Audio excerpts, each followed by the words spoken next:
Olá, graça e paz do Senhor Jesus seja com todos nós. Uma ótima quinta-feira para todos. Hoje é dia 25 de março de 2021. Muito bom dia a todos vocês que já estão aí online. Deus abençoe a vida de cada um. Vamos fazer o nosso devocional de hoje aqui ao vivo. Ontem a gente não pôde estar presente, né? Estávamos acompanhando uma família muito querida nossa durante um período muito difícil para eles, né? Que foi o sepultamento ali do patriarca da família e a gente teve que estar acompanhando eles lá. Por isso nós estivemos aqui ao vivo. Mas hoje estamos de volta e vamos dar sequência à nossa maratona bíblica. Maratona não pode parar, então a gente vai ter que se ajustar aqui nesses próximos dias para colocar a maratona em dia. Lembrando que essa semana nós vamos ler Deuteronômio de 1 até o 17. Então hoje nós vamos ler, ou vamos meditar em 4 capítulos, que é do 7 até o 10. E amanhã mais 4 capítulos, deixando para o sábado os últimos 2, para nós encerrarmos então a nossa maratona aí durante esta semana. Bom, Deuteronômio, do capítulo de número 7 até o capítulo de número 10. Se você está acompanhando essa leitura, se você está lendo esse texto bíblico, você deve estar tendo a mesma impressão que eu estou tendo. Que texto maravilhoso! Já li Deuteronômio algumas vezes na minha vida, mas eu confesso para os irmãos que dessa vez eu tenho estado de forma surpreendentemente impressionado com o que eu tenho visto em Deuteronômio. Livro rico, a revelação do caráter de Deus e como Moisés mostra o caráter de Deus, realmente de fato é algo que enche o nosso coração de esperança, que enche o nosso coração de segurança naquilo que o Senhor está fazendo. Bom, para dar uma contextualizada aqui no texto que eu quero destacar nessa manhã, Moisés, como nós já dissemos em outros momentos aí dos nossos devocionais, ele está dando recomendações com relação à tomada da terra, a conquista da terra. Vocês vão se lembrar, Moisés está fazendo ali alguns discursos. Esse é o segundo discurso de Moisés. O primeiro discurso é ali até o capítulo 4. Nesse segundo discurso aí de Moisés, ele vai então, nesse momento agora, advertir com relação a algumas coisas que o povo não deveria, ou que o povo deveria observar ao entrar na terra. Dentre esses direcionamentos, nós podemos destacar que o motivo pelos quais Deus chama o povo de Israel para tomar a terra de Canaã é exatamente o fato de que ali havia uma idolatria muito grande. Né? Moisés vai tratar disso aqui no capítulo de número 7, a partir do verso 1. Né? O capítulo 7, as nações idólatras serão expulsas. Então, a questão ali é uma questão de idolatria forte, e Deus orienta o povo de Israel a não fazer 3 tipos de aliança com o povo daquela época. Primeiro, uma aliança política. Deus fala, não faz nenhum tratado com o povo dessa terra. Segundo, não faz nenhum tratado social, e aí Deus exclui a questão dos casamentos. E terceiro, não faça nenhum tratado religioso. Então Deus instrui a nação de Israel a não fazer esses tratados, exatamente porque aquele era um povo idólatra, e a idolatria daquele povo poderia contaminar o povo de Deus, poderia trazer ou levar o povo de Deus também para idolatria. Bom, no final desse discurso de Moisés com relação à entrada na terra, ele vai ele vai voltar-se agora às suas recomendações para o povo de Israel. E é aqui que eu quero fazer o nosso devocional nessa manhã. Se você tiver com a sua Bíblia aberta aí, lá em Deuteronômio capítulo 10, deixa eu tomar o meu cafezinho aí. Toma café, pessoal. Café ou chá, se você gostar. Tem gente que gosta de Toddy também. Teve alguém que me falou assim, pastor, se eu falo do café e do chá, mas eu gosto de Toddy. Eu falei, então toma Toddy, meu filho. Então eu vou tomar o meu cafezinho aqui. Maravilha, como é bom o café, né? Bom, capítulo de número 10 de Deuteronômio, a partir do verso 12. Olha só como que Moisés começa a sua prédica nesse caso. E agora, ou seja, né, depois de concluir ali um assunto, ó Israel, que é que o Senhor, seu Deus, lhe pede, senão que tema o Senhor? E ali, Moisés então vai começar a se dirigir à nação de Israel. Ele começa dizendo o seguinte: Israel, o que é que o Senhor espera de vocês, a não ser que vocês temam ao Senhor? E aí ele vai se desenrolando nesse assunto até que chega no versículo 14. E agora preste atenção que nós vamos pegar a partir daqui. Ao Senhor, versículo 14, do capítulo 10 de Deuteronômio. Ao Senhor, o seu Deus, pertence os céus e até os mais altos céus, a terra e tudo o que nela existe. Glória a Deus. Moisés está falando, olha, a Deus pertence os céus, os mais altos céus e a terra e tudo o que existe. Versículo de número 15. No entanto, uau! Olha só isso aqui, irmãos. No entanto, o Senhor se afeiçoou aos seus antepassados e os amou. O Senhor se apaixonou por eles. O Senhor teve compaixão deles. O Senhor foi misericordioso com eles e os amou. E a vocês, descendentes deles, escolheu entre todas as nações como hoje se vê. Agora, versículo 16. Sejam fiéis de coração à sua aliança e deixem de ser obstinados, pois o Senhor, o seu Deus, é o Deus dos deuses, é o soberano dos soberanos, o grande Deus, poderoso e temível, que não age com parcialidade nem aceita suborno. Meu Deus, que versículos! Aqui nós aprendemos três coisas, meus amados irmãos.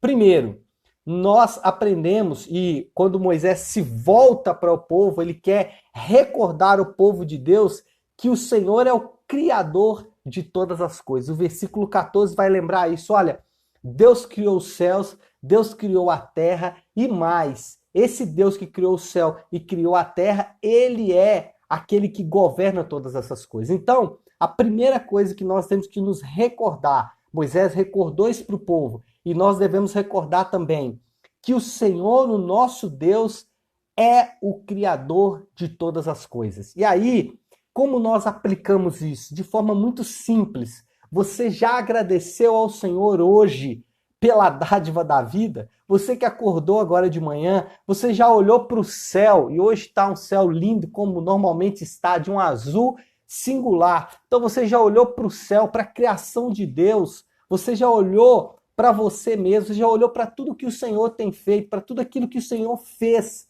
e você já agradeceu a Deus? Muitas vezes nós nos esquecemos da dádiva de Deus, às vezes em coisas simples. Irmãos, a dádiva da vida, a dádiva das coisas simples, elas só são valiosas muitas vezes quando nós perdemos. Então, para aqueles que gostam de fazer uma bela caminhada e que nesses dias, por conta do isolamento, do lockdown, não estão podendo fazer as suas caminhadas, estão tristes, estão falando, meu Deus, como eu gostaria de fazer uma caminhada. Por quê? Porque nós não estamos podendo fazer coisas simples.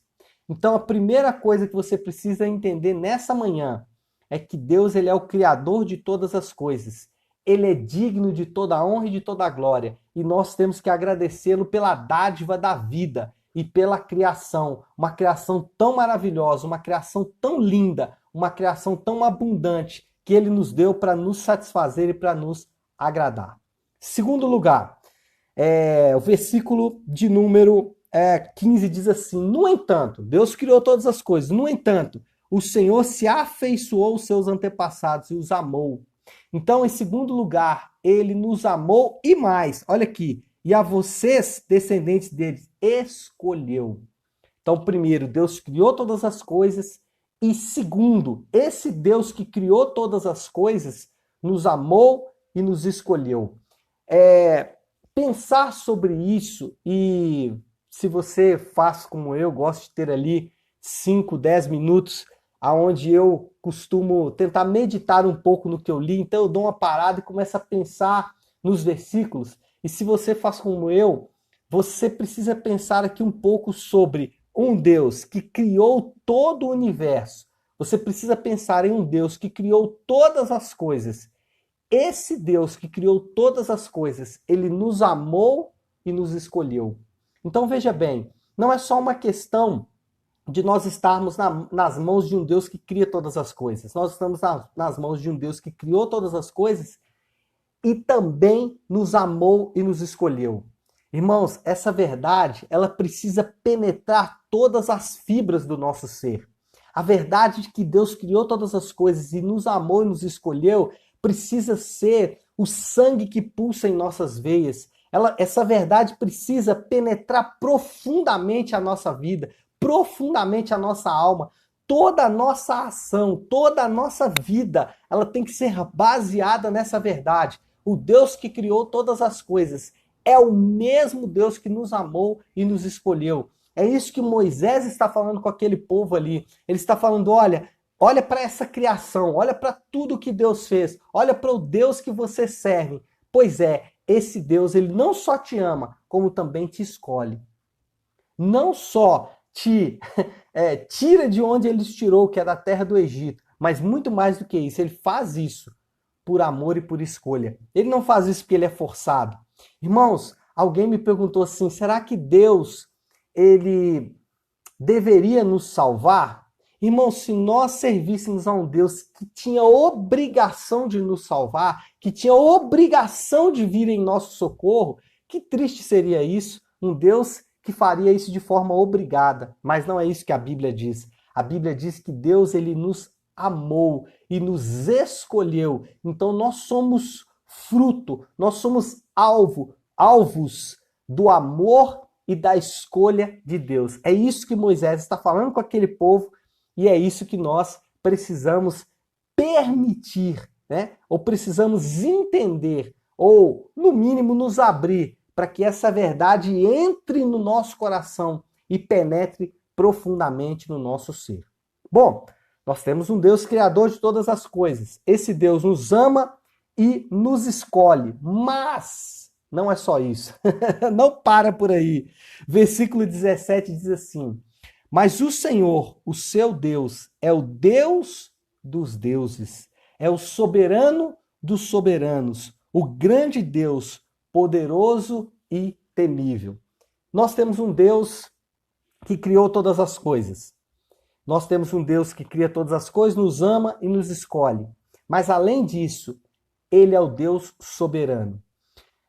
Amados, se tem uma doutrina, se tem um aspecto do caráter de Deus que eu amo, é a soberania de Deus. Veja bem, nós poderíamos ter um Deus que criou todas as coisas, um Deus que nos amasse, mas que não tivesse controle sobre as coisas. Imagina vivermos em um mundo que foi criado por um Deus, esse Deus nos amasse, mas esse Deus não dirigisse o mundo. Ele não teria controle sobre as nossas vidas e mais, ele não teria controle sobre os acontecimentos futuros. Sabe o que nos dá esperança e sabe o que nos dá segurança? É que Deus está governando todas as coisas com o seu braço forte. A vida seria muito triste e a vida seria muito difícil se nós tivéssemos um Deus que não governasse todas as coisas. Imagine você chegar lá no final de tudo, depois de ter passado, ou a humanidade ter passado por tudo que a humanidade passou, e nós chegarmos lá no final de tudo isso, e Deus falasse assim, olha, por situações atenuantes, eu não vou poder cumprir as promessas que fiz a vocês. Seria muito triste. Mas não é isso que a Bíblia diz. A Bíblia diz que Deus, ele é soberano e que ele governa e controla todas as coisas. E é essa verdade que deve nos dar segurança. Nós não fomos criados por um Deus que não governa todas as coisas. Nós não fomos amados por um Deus que não tem a soberania sobre todas as coisas. Do contrário, esse Deus que criou todas as coisas e que nos amou, ele tem o poder de conduzir todas as coisas conforme a sua vontade. E isso nos dá segurança e nos dá esperança do futuro. Sabe por que nós temos esperança no futuro? É porque o nosso Deus, ele é soberano. É porque o nosso Deus está dirigindo todas as coisas. É porque o nosso Deus está conduzindo todas as coisas. Então, para finalizar o nosso devocional de hoje, você e eu, nós vamos caminhar esse dia com essa perspectiva. O nosso Deus criou todas as coisas belas que vemos na criação foi nos dado por Deus. Coisas simples como uma música, coisas simples como o canto dos pássaros ou como a beleza do céu. mas também esse Deus que criou todas as coisas nos amou e se apaixonou por nós, se afeiçoou, como o texto bíblico diz, e também nos escolheu. E esse Deus que nos amou e nos escolheu, ele é um Deus soberano que controla todas as coisas, tá bom? Então vamos viver esse dia a partir da perspectiva desse Deus que é maravilhoso. Queria te chamar a que nós fizéssemos então agora um momento de oração. Então, se você puder agora, queria que você fechasse os seus olhos e também curvasse a sua cabeça para que pudéssemos estar orando. Pai nosso que estás nos céus, Senhor Deus, essa declaração é uma das declarações mais fortes que nós temos, Pai. E é com essa declaração que eu inicio a minha oração nesta manhã, declarando que o Senhor é o nosso Pai, mas não é um Pai comum, o Senhor é o Pai celestial, o Senhor é o Pai que está nos céus. E, Senhor, nós podemos nos achegar até o Senhor, até a Tua doce presença, pelo sacrifício do Teu Filho naquela cruz em nosso lugar, pelo Teu grande amor, aquele amor que o Senhor nos amou a ponto de se entregar em nosso favor. E é baseado nesse amor que nós nos aproximamos de Ti agora, Senhor, declarando assim como o Senhor nos ensinou: venha o Teu reino e seja feita a Tua vontade, porque santificado é o Teu nome. Senhor Deus, nós não só declaramos que o Teu reino é sobre as nossas vidas, mas declaramos que esse reino é o reino de um Deus santo, de um Deus de amor, de um Deus de poder. Nós não estamos debaixo do reino de um Deus déspota. Nós não estamos debaixo do reinado de um Deus que pode mudar e que pode simplesmente agir ao seu bel prazer. Mas nós estamos debaixo de um reino e de uma vontade de um Deus que é amor, de um Deus que é justiça, de um Deus que é bondade. E é por causa desses atributos que nós podemos declarar: venha o teu reino e seja feita a tua vontade. Senhor Deus, nessa manhã nos aproximamos do Senhor em petição e pedimos, meu Deus, algumas coisas que nesse momento para nós são tão valiosas. Pedimos, meu Deus, primeiro, Senhor Deus, que o Senhor alcance cada um que está enfermo, Senhor Deus, não só em nossa nação, mas também espalhado aos rincões desse mundo. Aqueles, Senhor Deus, que estão acometidos, meu Pai, desse vírus ou de outra enfermidade qualquer. Nesses dias, Pai, os nossos amigos, os nossos irmãos e até nós mesmos estamos tão abatidos por causa dessa enfermidade tão cruel, dessa enfermidade tão severa. E nós, Senhor Deus, só temos uma coisa a fazer diante da nossa incapacidade, diante, Senhor Deus, da incapacidade da ciência, da incapacidade da medicina, da incapacidade dos governantes, da incapacidade dos ricos e poderosos. Nós só podemos nos curvar diante do Senhor que é soberano. E assim nós fazemos, meu Pai, clamando para que de Ti venha uma resposta de esperança, para que de Ti venha uma resposta, Senhor Deus, que vai nos dar segurança em dias tão nebulosos e em dias tão difíceis. Oramos também, Senhor Deus, pelo pão nosso de cada dia. Cada amigo que está agora conectado comigo, Senhor Deus, possa viver nesse dia, Senhor Deus, o suprimento sobrenatural do Senhor, para que nada, absolutamente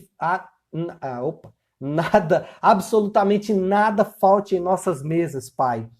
Esse é o nosso pedido nessa manhã, porque muitos estão, Senhor Deus, passando necessidades básicas, que o Senhor possa supri-los e também, Pai, nos fortalecer para que possamos suprir também os nossos amigos, para que nesse momento a generosidade e a caridade que sempre marcaram a Tua igreja possam também marcar as nossas vidas. Pai, nós oramos, louvamos ao Senhor, engrandecemos o Teu nome, pedindo, Senhor Deus, que o Senhor perdoe os nossos pecados. Perdoe os pecados, Senhor Deus, dos políticos, dos líderes da nossa nação. Perdoe os pecados, Senhor Deus, dos líderes religiosos da nossa nação, mas também perdoe os nossos pecados, Senhor Deus, porque o nosso pecado não é corporativo nem coletivo, ele é individual. Nós temos pecado contra Ti e nisso nós pedimos perdão, Pai. Assim nós oramos, em nome de Jesus. Amém, amém e amém. Bom, então é isso, pessoal. Que Deus abençoe cada um de vocês. Uma ótima quinta-feira para todos.